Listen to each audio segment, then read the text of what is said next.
Welcome to Chief Evangelist. I'm your host, Ethan Beute. I'm on a mission to explore and understand the role of the Chief Evangelist and the movement behind it. How should founders, investors, and C-suites be thinking about it? How does it benefit the company? Which companies and markets need evangelism most? What does the work involve? What does success look like? And who's a good fit as a Chief Evangelist? That's what we're exploring at chiefevangelist.com. And in conversations like this one, which is brought to you by Ringmaster Conversational Marketing and their evangelist-powered podcasting package. Learn more at ringmaster.com. Today, we're learning from an associate professor of marketing at the University of Notre Dame's Mendoza College of Business. He's also taught at the University of Chicago, the University of Illinois, and Northeastern University. He's the author of Digital Marketing Analytics in Theory and in Practice. And he spent more than a decade at Google, including nearly 2 years as Chief Analytics Evangelist. Kevin Hartman, welcome to Chief Evangelist. Thank you, Ethan. So very happy to be here and really looking forward to our discussion today.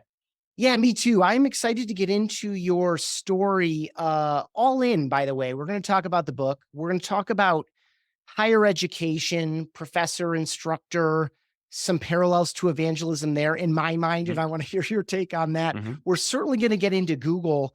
But before we do all those things, I would love to go super high level and ask you, Kevin, what is the most important job of a chief evangelist? Well, I mean, there are so many, right? So many different things that an evangelist can and should do. For me, the thing, particularly in the role that I was playing, what was most important was this idea of thought leadership, right? It was really being able to bring an expert voice, an expert opinion, something that would help clients, help whomever I was connecting to, just make better decisions, use the technology around them better, make sense of all the complexity that was out there, and being that expert, that thought leader in areas is really what was the most important aspect of the role I was playing as Google's Chief Analytics Evangelist. And I would extend to expert presence. And I don't think you'll fight me on that.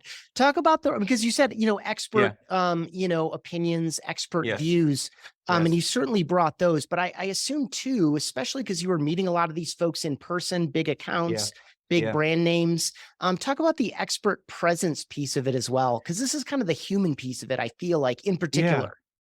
Yeah. I mean, look, for the things that we were talking about, there is certainly a blend of art and science for sure. We would come in and I would, given whatever challenge the client was facing, we would bring a very scientific, robust solution to that. But unless we could communicate it in a way that people who didn't have an understanding, certainly, of those scientific underpinnings, and probably most likely didn't have the patience for them either. They just needed the problem solved, right? Being able to present ideas in that way was important, but also just with the presence, being able then to establish credibility, I think was really important as well, right? Because many times, we are there talking to this advertiser because they are struggling with something. They don't know the solution. They want to turn to someone who has done it before, or who, through their experiences, can provide a solution, a solve. But to that point, and to your point, the credibility aspect was really, really important for sure. Yeah, so Google is one of those. You're the first Google evangelist on this podcast, but there are many there. And there have been for years. In fact, on the other podcast I host, I interviewed the chief education evangelist who is traveling globally and advancing like this point of view about the world and the human benefits of this technology. I think Chromebooks were probably part of that process, et cetera.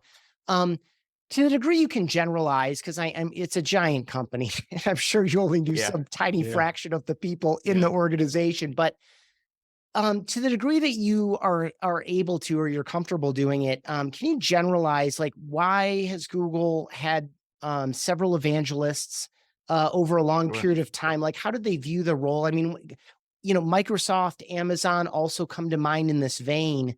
But there aren't Mhm. that many companies that have a history of evangelists in the Yeah. positions. Yeah. I think it's a pretty simple reason as to why, right? As to why the evangelist role was so uh, relevant for Google and frankly so successful. It really does create a great deal of value, and that's because Google is, for all of its attempts to simplify what it's doing, it is selling a very sophisticated and complicated set of services and products at the end of the day. The front end of a Google search page, you understand search advertising, but how do all the things that are going on in the background behind the scenes contribute to you as an advertiser making connections to consumers? These are really sophisticated things. And then you talk about Google's role in education and Google's role in healthcare and other aspects where you need a voice that is able to cut through some of that complexity and make these solutions really easy to understand and accessible. And to your point, do that credibly, right? So I think that's the real reason why the evangelist role is so relevant for Google and really so successful because they were able to find people who could do just that. Yeah, and there's the two words that really stick out to me there are value, which you offered right off the top, and Hmm. complexity. And I think the Hmm. intersection of complexity in a product or service environment or experience to unlock the true value, or perhaps even to layer on or wrap the whole thing in additional value. I think evangelism has a lot to do with that. So your path, let's talk a little bit about your path through the organization. Again, you were there for Sure. Yeah. over a decade. You started as head of industry, director of analytics, global head of analyst development, and then this chief evangelist, chief strategist role. Um, Talk about that progress and then to the or process or flow. Yes. And perhaps maybe even generalize to some of the other evangelists to the degree that you knew them. Did they also, I'm assuming that most of them probably came up in the organization, same as you did, rather than Yes. being recruited in from the outside. But so I know it's kind of too layered, but share Yeah. anything that you think would be interesting or helpful for folks interested in a podcast like this one. Yeah. Yeah. My path was an interesting one. And it really, I think that journey that I went on, because I had multiple stops, because I saw the organization from a variety of different perspectives, contributed to my capabilities as an evangelist, right? I started, as you read, on the sales side. I led a sales team, a media sales team. I mean, I'd spent the previous 7 years leading strategic analytics at a advertising agency, Foot Cone and Belding, Draft FCB. I knew media, but and I certainly knew how to sell services, but walking into a client's office and trying to convince them to invest more in Google search was something that I really hadn't done. Um, but frankly, there wasn't much of a need at that time when I joined way back in the early days of Google for a great deal of analytics on the sales side, frankly. Our sales pitch was kind of walking into a client's office and saying, "Hey, we've got YouTube. What are your reach goals? How much of this do you want? And search is a money machine for you. How much more can you invest?" There wasn't a great deal of sophistication when it was done right. Over time, right, complexity increased, but also so did competition. And we just reached a point where we knew that, hey, for us to be successful, we are going to need more of a fact-based approach. We're going to need more measurement, all the things that platforms are certainly very, very deep and good at now. So I was lucky enough to be the first person in the U.S. hired into a role that would build out the analytics groups on the media sales side. Me and three other colleagues took up different sectors, built out these teams, and did that for a number of years, and then had some really, really, really valuable experiences driving some DEI based projects for Google. One of them was the Google data analyst certification that it was done in partnership with Coursera. intended to really give people who were from disadvantaged backgrounds or non-traditional education routes the kind of understanding and skills that they needed to be successful data analysts. I'm so proud of that work that's still going on.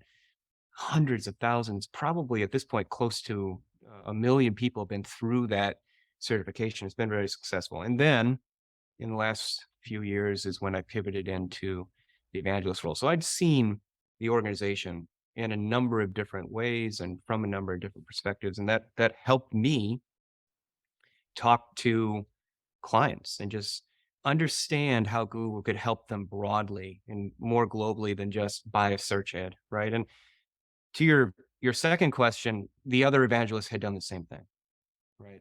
They had moved through the organization, they had seen different places, they had built their expertise, um, and they landed on the team well before me. I was one of the last few additions to the team, which some people had been there, boy, I think on that team for nearly as long as I had been at Google. So it's the evangelist role, to your point, is something that was always really important for Google and a long time team.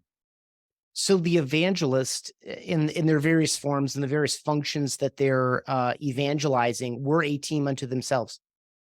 Yes, they were. Now, to your point, there were evangelists kind of scattered throughout the organization who were in there in support of particular verticals or particular products. But this team that I was on, were on the media sales side. Our role was to work with Google's largest customers and help them break through their biggest challenges, right? My superpower, if you will, was analytics. I had a colleague who focused on creative strategy, a client, another colleague who focused on digital transformation and innovation, another on measurement, right? So we all had sort of our own practice areas, if you would. But often, when we would bring a client into Mountain View for the big Google experience, all of us evangelists would wind up on an agenda for them, spending 45 minutes, an hour with them, just talking through the latest developments in our specific areas, right? To give them the sense that Google had thought leaders and we were on the cutting edge, and we're there for them to in support. At risk of asking the obvious, and Yeah. perhaps at risk of asking you to restate yourself, which I don't intend to do. Obviously, these very large accounts had account management.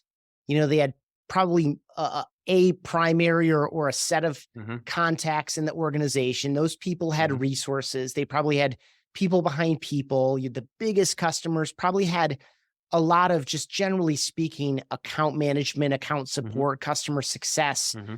Beyond thought leadership, is there a reason that is worth talking out to have this extra team of matched superheroes, so to speak, to kind of come in to provide even more?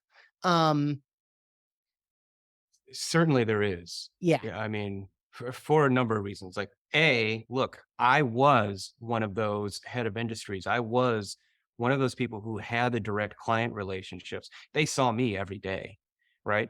The the ability to say, I'm bringing in an expert, someone who you haven't met, someone who has done this, this, and this, right? Um, just makes that account feel more special, gives them more attention. Yeah, so there's definitely an aspect of salesmanship playing there. But also, look, and I know again because I was a head of industry, I am fully immersed in, say, Nestle. I am not looking much outside of Nestle. I can't. I have just as many hours in a day as everybody else, and that is certainly a full time job. Managing an account like that, to be able to talk to someone who has just in the last year spoken to literally 200 other accounts and seen things change and picked up on trends. Wow, that's a great perspective. So that's what we would do. I mean, I was talking to hundreds of accounts in a year as an evangelist and gaining that perspective. Um, so yeah, I think there was great benefit there, both from kind of a showmanship, salesmanship perspective, but also a real tangible benefit of new perspectives, broader perspectives brought to the account as well.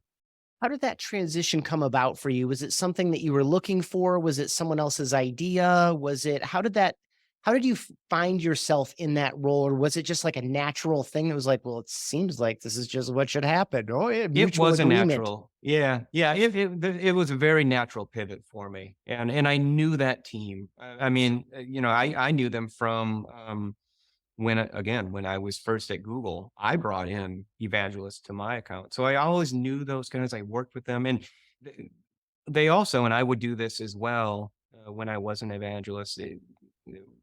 Very accessible to Googlers. And if there's a question that they have, not necessarily something that they're trying to solve for their client or that they want their client to eventually hear, just any question at all in the space, evangelists are there to connect with Googlers and just educate, inform, those sorts of things. When it came time, I had reached sort of the end of the uh, analytics role, leading the sales analytics team. I did that for 6, 7 years. And at Google, man, 6, 7 years is like 60, 70 years. Um, I was ready for something new. I didn't know what it was going to be exactly, but I looked at a number of roles, and when that one became a distinct possibility, it's all I wanted to do. And man, it was a great role. I really, really loved doing the work as an evangelist for sure. Step a little bit more into that. You already described, consulting, the biggest accounts, at the request of the people managing those accounts. What else did I mean, and thought leadership is certainly associated here. Um, what else did like a good week or a good month or a good quarter look like for you? Like, what were Yeah, some of the activities, from a functional standpoint of you yeah. feeling like I'm really delivering as an evangelist? Yeah, I mean, the primary way I felt like I and all the rest of the evangelists were delivering was standing and delivering to clients, right? And so that was not only the time that we were in the room with them doing that, but also all the prep work that goes into that, right? Meeting with the teams, understanding their challenges. And so in a good week, I was doing a lot of that and seeing, to our earlier discussion, all sorts of different perspectives and different verticals and industries, and just learning, hey, this is working over here. Why don't they do this over here? Right? Challenging the sales teams, kind of pushing them. So having those really engaging, interesting conversations were certainly a hallmark of a good week. On top of that, we were writing a lot, and I love to write. And so writing white papers, writing entries for our Google blog, um, writing internal pieces that, the way that would work would be a new POV on a particular technology or something that we would then give to the sales teams, who could send that to a client and say, hey, here's the perspective on something that I think is interesting to you. If you want to meet the person who wrote this, why don't you come in? Right? That all connected kind of sales process work. But a good week involved all of those things. And tell you, just intellectually stimulating and interesting and fun and challenging and terrifying and all those things kind of wrapped into one, made for a good week as an evangelist. Awesome. There when before we recorded this conversation, we had a prior one, and you were talking a bit about the risk inherent in the Yeah, role. yeah, You were fresh off their decision that they could afford not to have some of this team. How much yes, of the team was yeah, lost? What, and in hindsight, how are you yeah, thinking about that experience now? yeah, yeah. Uh the further at Google, and certainly any platform, particular platform that is relying on ad sales, the further you get away from that client relationship, I think perceptually the less value you are creating, or the less, um, the attribution of value, right, is more difficult. And so I knew moving into that evangelist role, I no longer had a quota.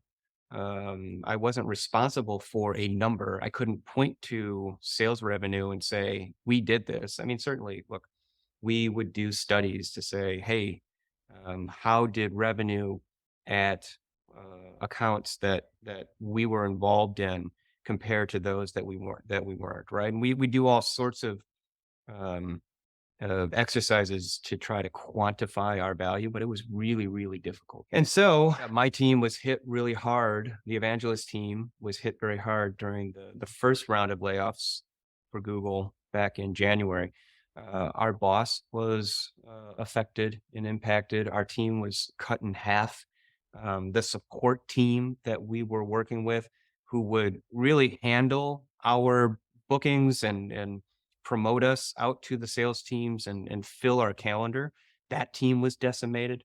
So it was clearly, um, there was a perspective, I'm gonna guess not so much from Google. I would think more from the consultants that were handling the severance exercise, that these evangelists were a little too far away from the actual sale and probably a bit expendable. I can step back now and understand that, look, we were seasoned veterans at Google. We were expensive. I get it, right?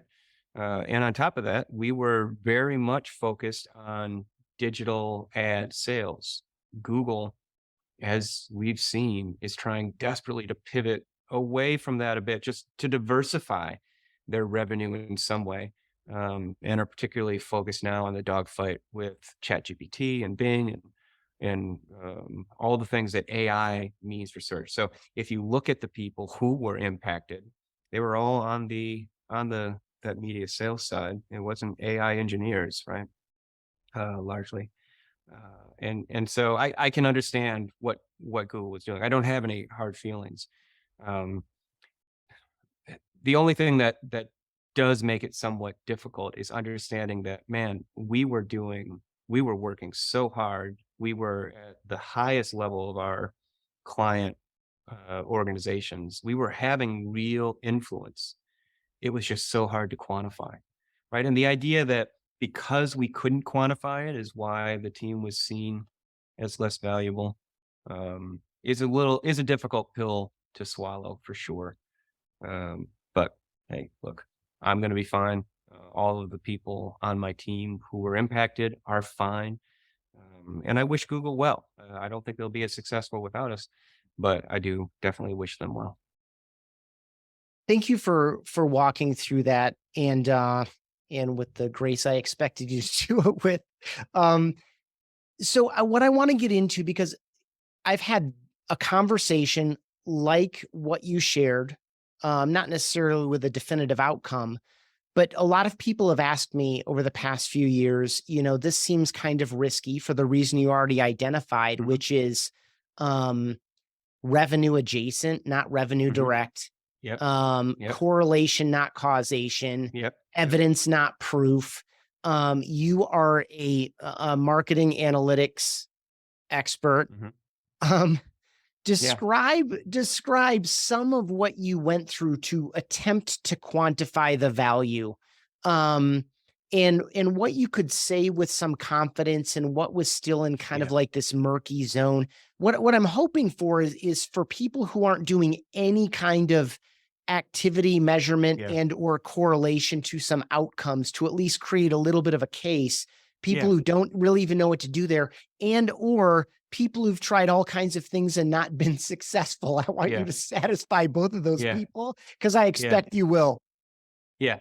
I mean, there were some very simple measures that we used, and then some that were a little bit of a stretch. The whole idea, to your point, was just to prove the value, the impact we were having. So we would look at things like utilization. How many times are we presenting to clients? Um, for white papers we wrote or others, you would look at distribution, impressions, those any kind of idea that yes, lots of people are using this. It is having effect. It's getting traction.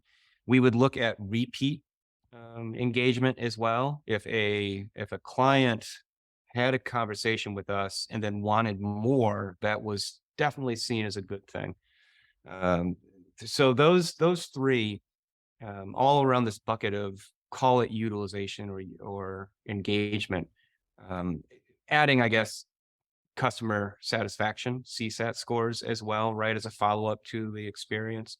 Those things combine to say, are you perceived as good at what you're doing and contributing positively or not, right? And so that was the easier part to measure. The harder is what I alluded to before, was what was the effect we were having on revenue, right? And I would have conversations with clients, and you could see in the executive's eyes the light bulb go off, and them saying, you know what, you're right, we should be doing this. I had many of those conversations. They were glorious conversations. And you knew that the revenue that was going to follow was because of the talk that we had, right? Or and the certainly the ability of the account team then to execute on that, pick up the ball from where, we moved it, and continue forward. Doing that kind of modeling was difficult. Google's a multi-billion-dollar company. This revenue is flowing considerably. There are so many things that are influencing advertisers' decision to invest in Google or not, but also just invest in digital advertising or not, right? And so when headwinds would arise, like the like economic downturns, it doesn't matter who I'm speaking to or what I'm telling them. Sometimes it's just too much to climb through. So, anyways, we would try to do as I described. Hey, what accounts have we talked to this quarter? What was their growth? What were the accounts that we didn't talk to? What was their growth, right? And see if there was any kind of comparison that we could drive there, or value that we could drive there. Because as we said, at the end of the day, it's about the revenue, right? Revenue is the most important element of any sales team and sales organization. And so proving that we are having impact there was the most important and still the most elusive thing that we were trying to do. Hey, thanks for listening to Chief Evangelist. For so many reasons, podcasting is a great opportunity and channel for evangelism. If you've been thinking about a podcast, or you want to shift production and promotion to a team that's especially evangelist friendly, check out ringmaster.com. Their Connect, Engage, Scale program is designed for evangelist-powered podcasting for software and tech companies in the growth stage. Again, you can learn more at ringmaster.com. They're also the team behind this podcast. Speaking of Chief Evangelist, let's get back to it. You've been teaching. Yep. At some point amid all of this, you had a peak pandemic release of the book that you wrote. So I assume you were writing that pre-pandemic and maybe had some, touring or a different form of support for the launch of the book involved. Yeah. I guess let's start with the book. Like, what was the spark for you? Was this something you were just doing for your own interest and passion and desire? Was this at all, because you were at Google at the time, was this just complimentary? And talk about the origin of the book and where you saw it in your place in both further developing, probably. I think you might tell me something like the process of actually writing the book helped develop my expertise further, blended with obviously demonstrating it and sharing it. Yeah. Yes. I mean, so the genesis of the book came out of the teaching that I was doing. And the real motivation, Ethan, just to be honest, was that I could not find a textbook that I liked. Digital analytics moves so quickly that anything I found that was already printed wasn't tackling some of the contemporary issues, or certainly addressing some of the things that I wanted students thinking about, right? So I realized I had 700 whatever pages of lecture notes, and that I could pretty easily massage that into a book. And so, during the pandemic, when we all had a little more time on our hands, because the other things that we were doing were no longer possible, I sat down and wrote that book. I had a wonderful editor that I met, Dawn Wolf, who was spectacular, helped me shape that book and the content very, very much, and make it better. And then I went the self-publishing route as well, which I did that specifically because it gives me so much more control over the product. I want to be, I want to know what I'm teaching to. I want it to be authentically me, and I can update it quickly. I will be releasing the third edition here shortly, and because things are moving so quickly in the space, that self-publishing route was the right decision for me, and something that I'm glad that I'm certainly glad that we did. That's awesome. Is it, and I assume, well, I don't. I'm gonna make no assumptions. Yeah. How do you sell a textbook? Yeah, I mean, it's, we promote it through the courses that I teach. We make it typically it is a recommended reading. Sometimes it's a required reading. It's affordable, right? It's nothing that is going to break any student's bank. There are hard copy versions that you can get, but also electronic versions that are really affordable.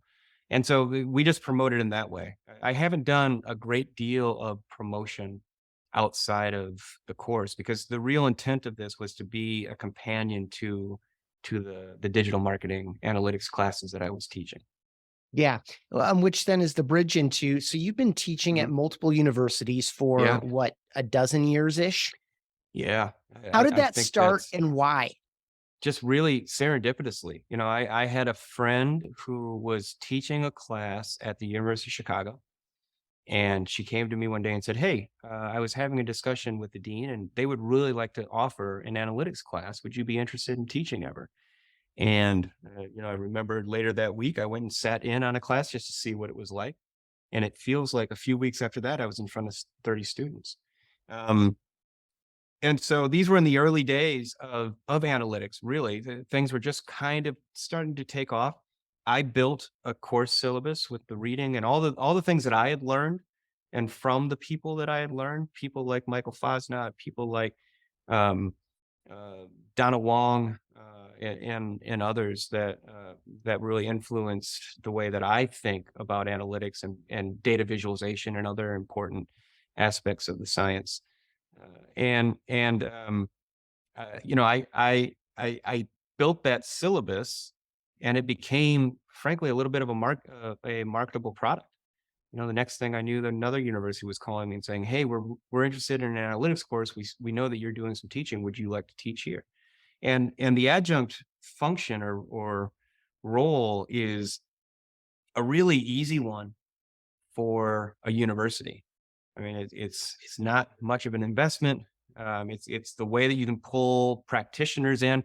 I think I'd like to think I was pretty unique, um, in the fact that I was working at Google and then teaching in the evenings and being able to bring that in. I don't think there are a lot of people who are doing that. So that, I think, made my contributions more attractive to other universities as well. And it just sort of took off from there. And I love doing it. Like, I just absolutely fell in love with the idea of lecturing. Once I got better at it, once I learned how to do it, the first courses that I taught, the students were really gracious. God bless them. But I was used from my advertising years to just standing on a stage and talking at people. I wrote, for my 30 hours of class time, 30 hours of me standing on a stage talking at my students, right? It must have been a miserable experience. So you learn how to build exercises and more engagement and discussion and those sorts of things into the experience. And now that I have all that, I feel like a much better instructor, right? And it makes a much better experience for me and for the students, and it's just something that I really really do enjoy. I love it, and I'm gonna assume that, not only did, you become a better lecturer slash professor through that observation, I'm gonna guess that that work, because you weren't doing it for the money, I'm just gonna No, no, assume, yeah, right? no, And so no. you were doing it because, and I heard this in the way that you were talking about the courses that you built to support, a wider variety of people having access to developing very Mhm, marketable skills, through your mhm. DEI initiatives. Um, I'm going to assume that you were doing this partly out of a personal passion to essentially evangelize Yeah, everything that you had learned and things that other people had taught you. And I'm also going to assume that it made you better during the day at Google as well. Like it that they're so absolutely did. complementary. Absolutely, so symbiotic.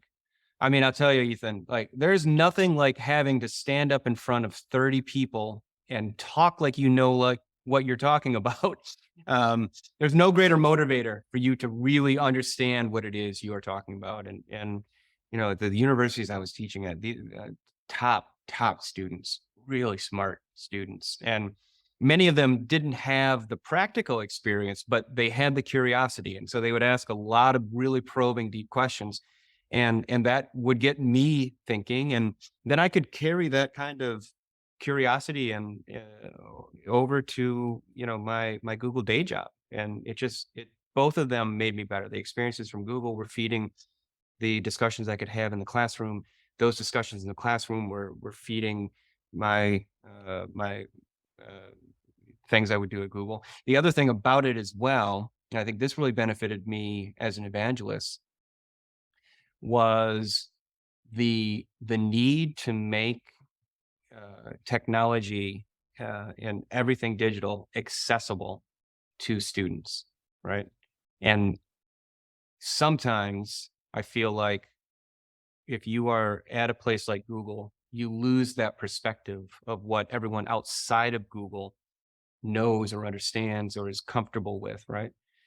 And so because I was so practiced in making everything so accessible for students, it was easy for me to have conversations with our clients. I never assumed that anyone understood acronyms or knew what I was, you know, these concepts that I was bringing in. So you would start in a place of great accessibility, and then you could ratchet up or down as far as high or low as you needed to go.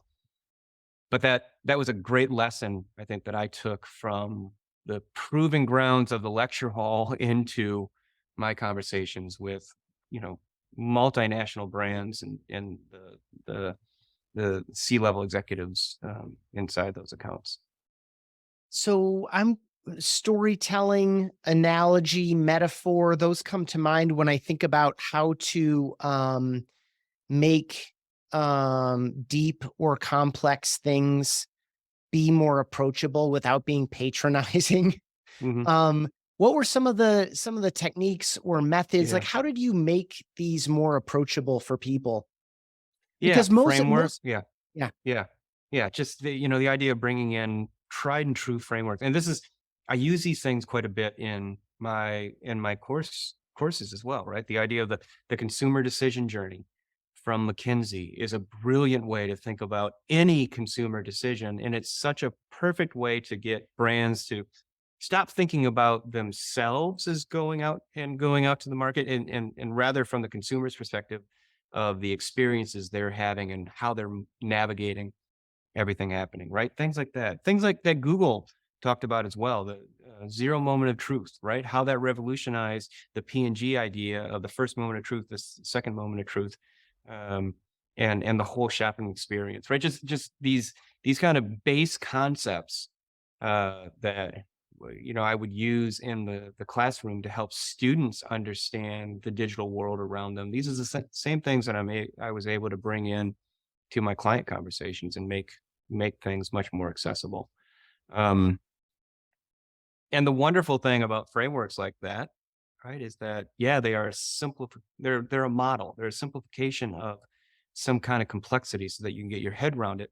But the power then is how it allows you to solve those really complex challenges.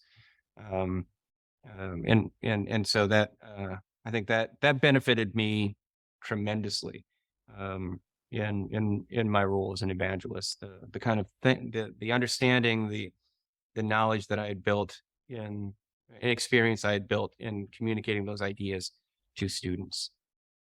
Love it. That's the way you described that gave me a visualization of like you've got this big, messy, complex topic. Yeah, And by allowing people to view it through different frameworks, you're allowing them maybe grab handles or something, some way of like yeah, getting a hold of it and managing it and exploring it and manipulating it and working Yeah. with it in a way that would have been too difficult without that kind of handling or mechanics around it. Yeah. I like the framework language. Well, and I'll tell you, like, my job as an evangelist is not to be right and to convince you of what is right. It is to get you to understand your problem in a different way so that you can solve it and to help you there, right? So that's where these ideas of frameworks and conceptual ideas are so important, right? You know, and I was very much borrowing from my early experience at AT Kearney and consulting, where you're doing really the same thing. You know, AT Kearney, we were talking about sourcing ceiling tile, not sexy things like digital analytics and marketing, but all the same, like the idea of getting these concepts through to a client, the basic idea is still the same. You have a big job. You were writing a book for some of this period. You were teaching at more than one university during this period. You have a family. How did you, and I'm asking this on behalf of all the folks I've had Yeah, conversations with, both on this podcast and not on this podcast, but other evangelists. yeah, There's a lot of, and I'm going to tie it back to the risk and the role too. I mean, most evangelists I talk with have ill-defined jobs. They have a number of people they can benefit. Essentially, you can help someone across the entire customer journey from prospect to 10-year renewed and expanded customer, and you yep, can help the customer directly and or the team members on your own side who are so they can do that better. um all these opportunities, and I think most people want to say yes to everything mhm, because they don't know what's going to hit. They need more people in their corner when it comes time to scrutinize a budget and go line by line.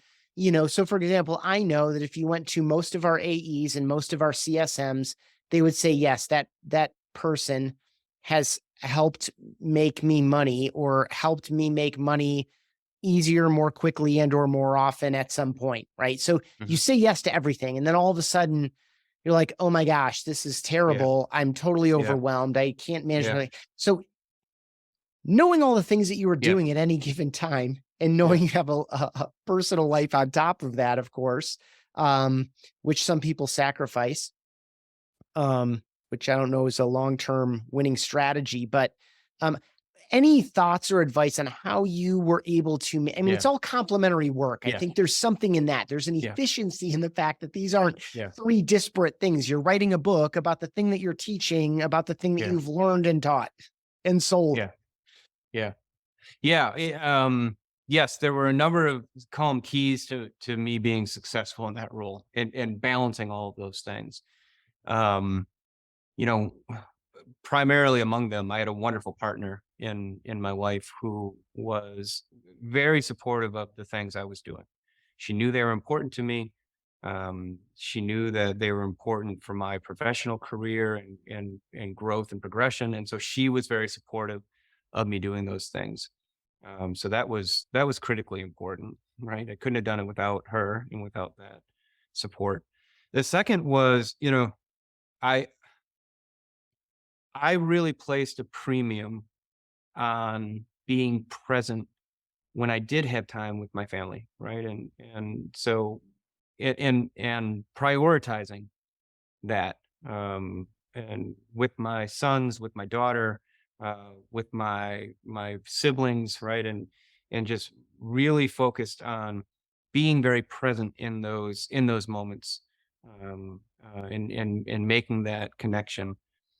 There was also, a great deal of help from Google, and particularly my boss there, in just setting some boundaries around, say, travel, or boundaries around the number of client engagements that we could take on in any given week, right? So we were doing some load management as well on the Google end, and I think all of those things really combined to help me be as balanced as I could.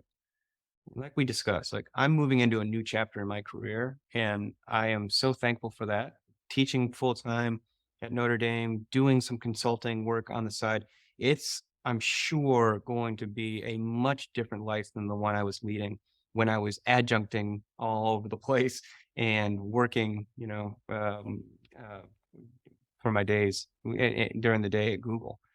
So I am looking forward to a slower pace for sure. But when I look back at that time and all the things that I was balancing, that support I got from my family, the drive, the priority I placed on being present with my family when we had those times, and then the help that I received from Google and my manager to make things more manageable.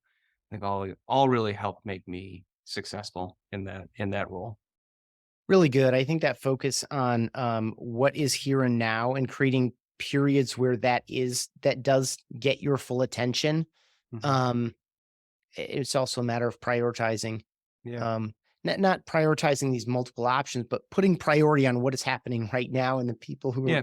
who you're present with. And that's it, which kind of leads me. This is going to be a little bit of a doubling back, but you have such a depth of expertise in analytics, and I want to hear another go if you can, to the degree I'm not asking you to say the same thing again around this idea of I think.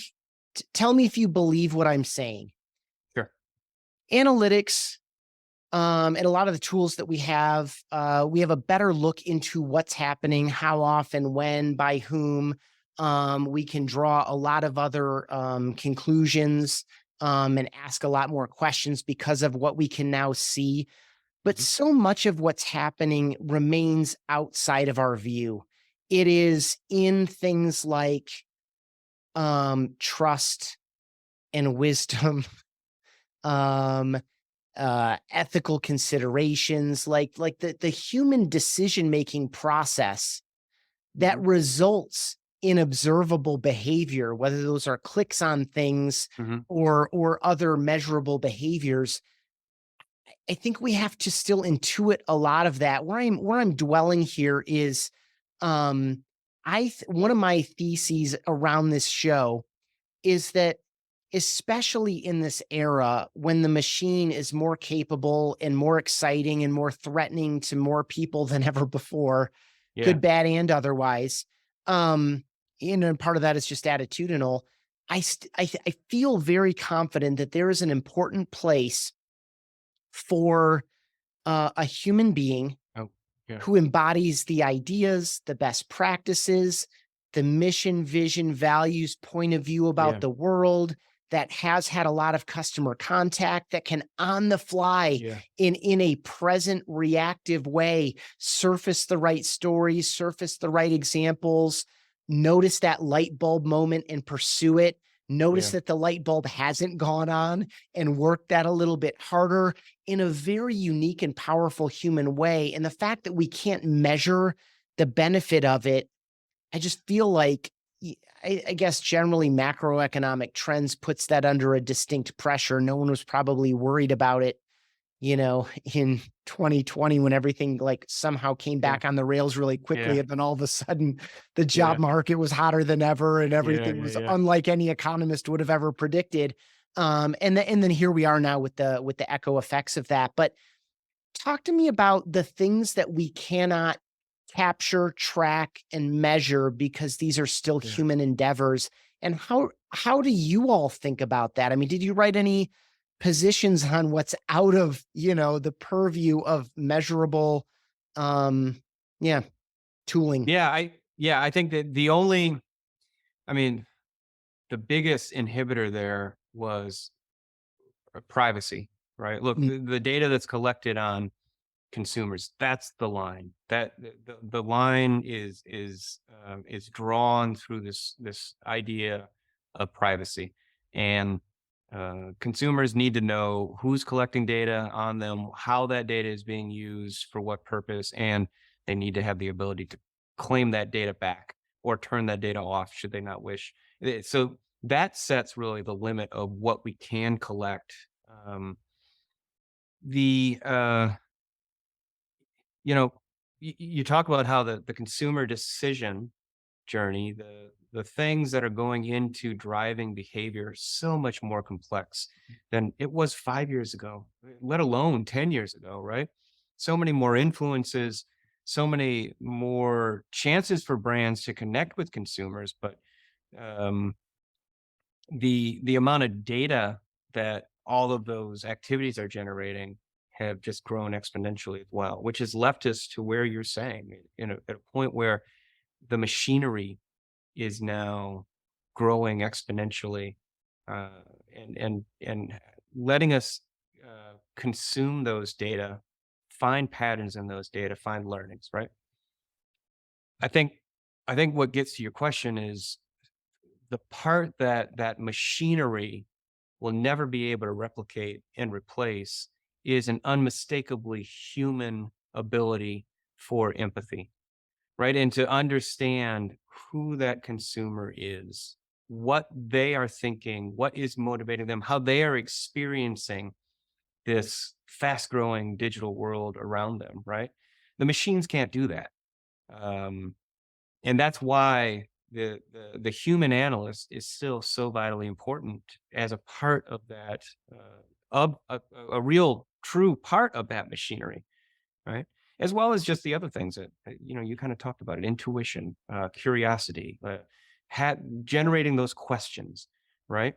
Um, you know, large language models are fantastic at generating content. They're not innovative.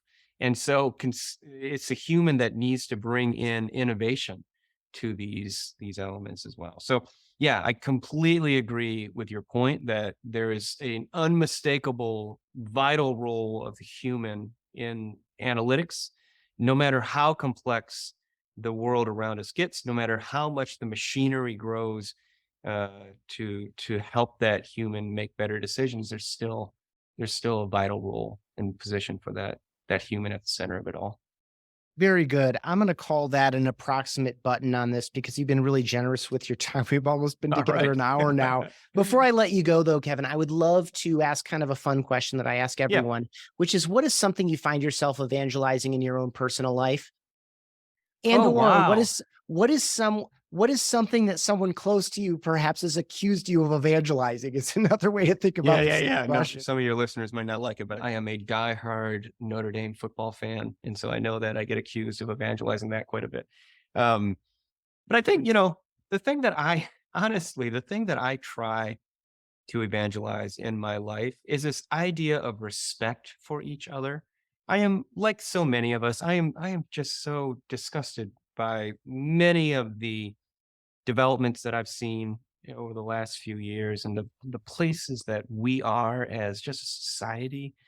Um, so one of the things that I try to do and try to live my life as is with acceptance and trying to seek understanding, and that makes me much happier. And I think anyone who can embrace those ideas would be much happier as well. And I will go to my grave fighting for a kinder, gentler, more society that is seeking to understand, right, rather than pass judgment for sure. Beautiful, really well done. And I also appreciate the modeling, even if it's self-motivating, makes me feel better. It's still like this idea of modeling it is the thing. And I Yeah, think that's also fundamental to evangelism too. I'm yeah, not asking you to do anything yeah, I haven't committed to do myself, yeah, yeah. you know? Right. Um, Yeah.